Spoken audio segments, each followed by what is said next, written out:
Ó, Luiz Felipe Dávila. Vamos lá.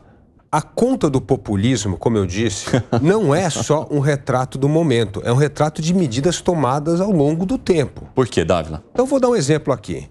Era proibido pela Lei de Responsabilidade Fiscal o endividamento de estados e municípios.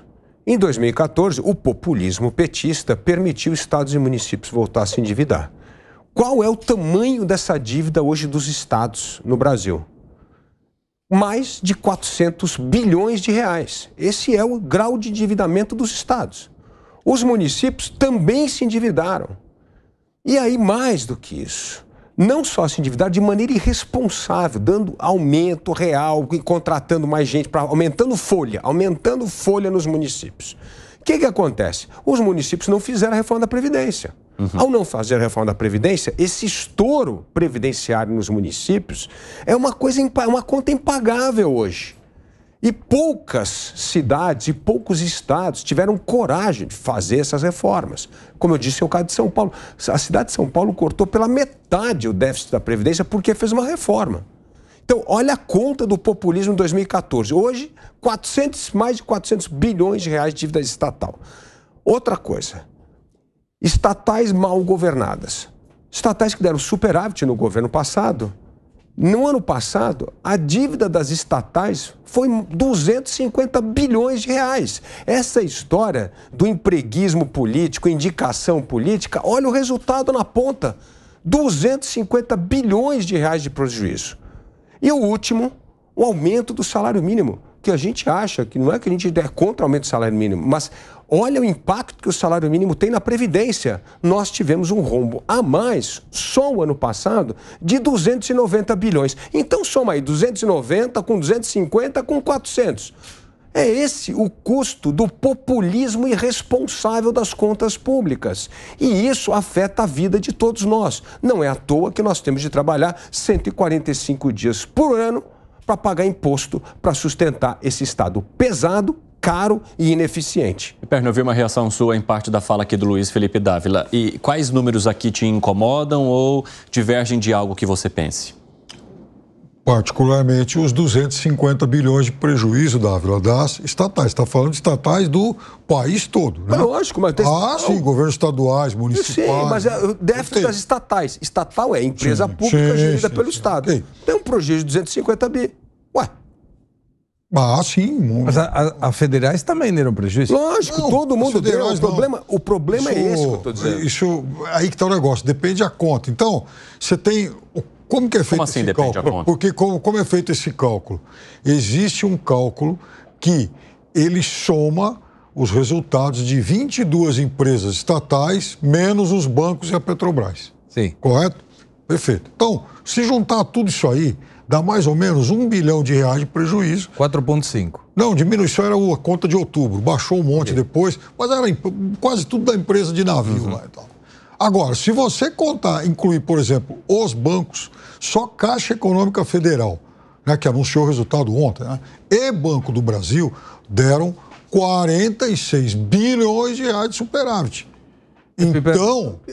Esse é o ano fechado. A gente está olhando... Isso, ô Dávila, perfeito. É o ano fechado, mas também porque o segredo é um número do ano fechado. É isso. Fala, o ano fechado versus ano fechado. E pior, você acabou de mencionar que a empresa que deu mais prejuízo é justamente... A parte de estatal lá de navegação.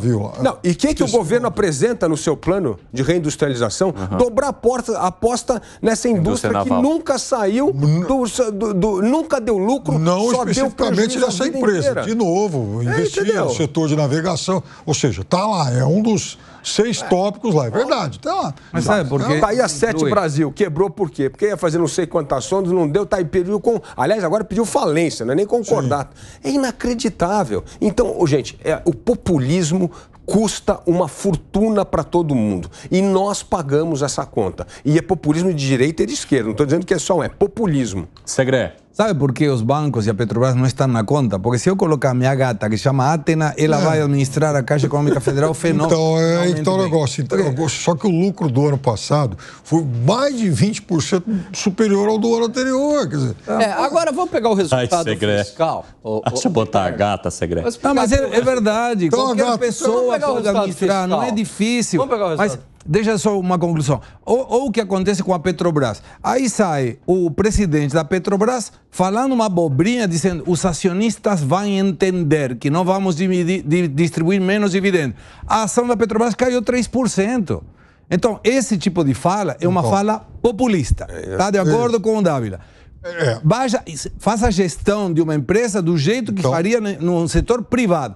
Se um presidente de uma empresa privada fala isso, sai ejetado da cadeira. Vamos contar a parte do copo, então, meio cheio. É o momento em que a Petrobras atinge o seu maior valor de mercado em todos os tempos. Aí, o que ele disse? Exatamente que é possível que diminuam os dividendos, né?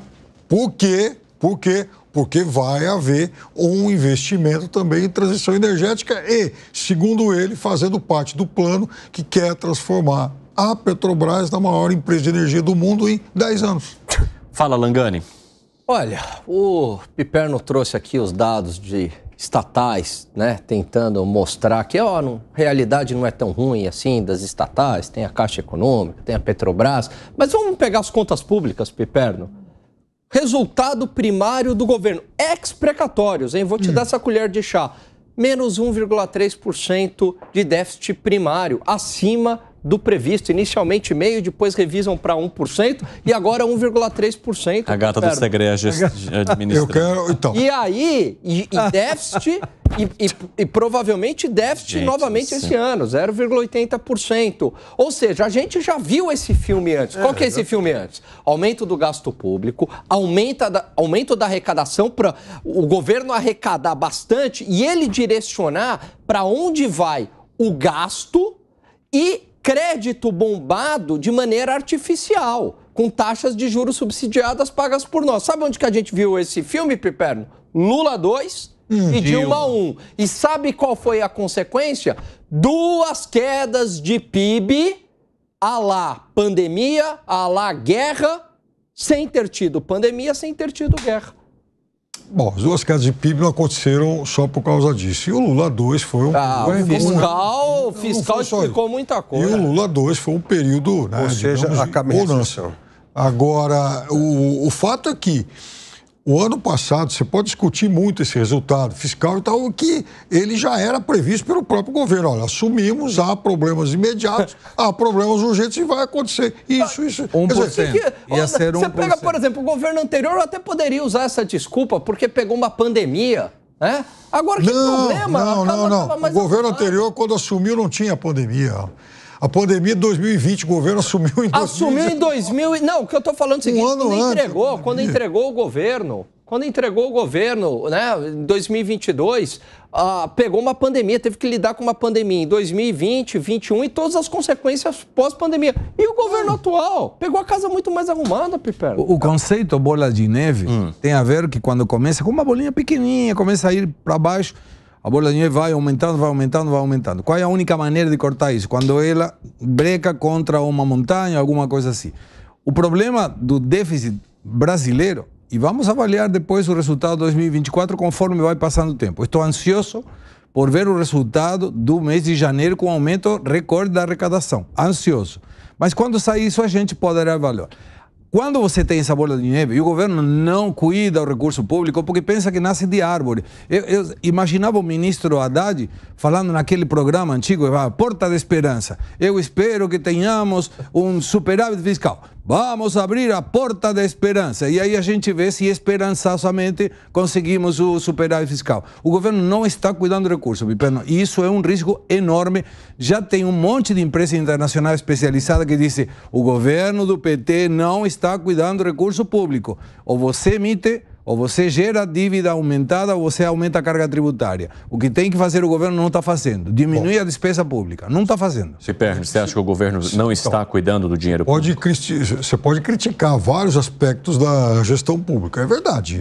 Tem um monte de coisas que eu não concordo. Agora, dizer que não está cuidando é um sofisma. Parte de um pressuposto cuida da maneira equivocado. mais fácil. Dá a tua carteira aí, a arrecadação. Não, cuida aí de um... e não é só isso. Quer dizer, o governo também cuida, por exemplo, estimulando medidas de crescimento da atividade econômica, e isso pode impactar positivamente. Mas é a fórmula Dilma Rousseff, Piperno. Vamos aqui dar um subsídio localizado, vamos direcionar o crédito, né, para aqueles setores que a gente acha o mais produtivo, não vem o crescimento econômico, não vem o aumento da arrecadação, vem o aumento do gasto público, vem a inflação. Só que o efeito não é imediato, o efeito é 2, 3 anos depois. Aí sabe o que vai acontecer?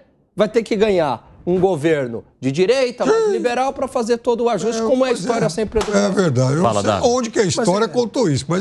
Mas é isso eu mesmo. te falo. Se você pegar uma fotografia para parar essa história de um governo A ou B, você pegar um período de 20 anos, a economia está estagnada, o Brasil teve um aumento exponencial do gasto público e da arrecadação. Hoje é o país emergente que mais arrecada, que mais toma dinheiro da gente por meio de imposto. Por exemplo, escalou de um jeito absurdo. A gente está falando quase 40% do PIB. O gasto público aumentou de uma forma extraordinária, tem a maior relação dívida-PIB de todos os países emergentes, e a economia não cresceu. Ou seja, injetamos dinheiro, demos crédito, tomamos mais dinheiro do setor produtivo, que empreende, que trabalha, que produz e que emprega, e a economia não cresce. Ou seja, o que mostra essa história? Que quanto mais um governo aumenta a sua dívida e mais arrecada, menos o país cresce. É esse o resultado dos últimos 20 anos. E aí pode escolher o governo que você quiser. É uma sequência de maus governos que não fizeram a economia crescer e só pensaram em aumentar a arrecadação e aumentar o gasto público. Tem 1 minuto para você, Piperno. Não, se você pegar esse recorde de 20 anos, houve um momento em que o país cresceu e mais do que isso, mais do que o crescimento, ele melhorou todos os seus indicadores sociais. Piperno, porque isso os voos de galinha, a não ser que o seu filme favorito é a Galinha Pintadinha. Mas a Galinha Pintadinha. Negócio, mas então tá bom. De vocês aí, deve ser a Alice. Só voo de galinha. É só voo de galinha. O senhor deve ser o Alice do País das Maravilhas. Não, deve ser. Eu não acho que é País das Maravilhas um país que não cresce. Pois é aí que tá o negócio. Porque aí, então, mas ele cresceu num período de 8. Nós estamos falando em 40% desse período. Então, puxa vida, essa galinha. Da onde é que criou 8? Onde é que cresceu 8 anos o Brasil? Quer dizer que o Brasil não cresceu 2003 a 2010, por exemplo?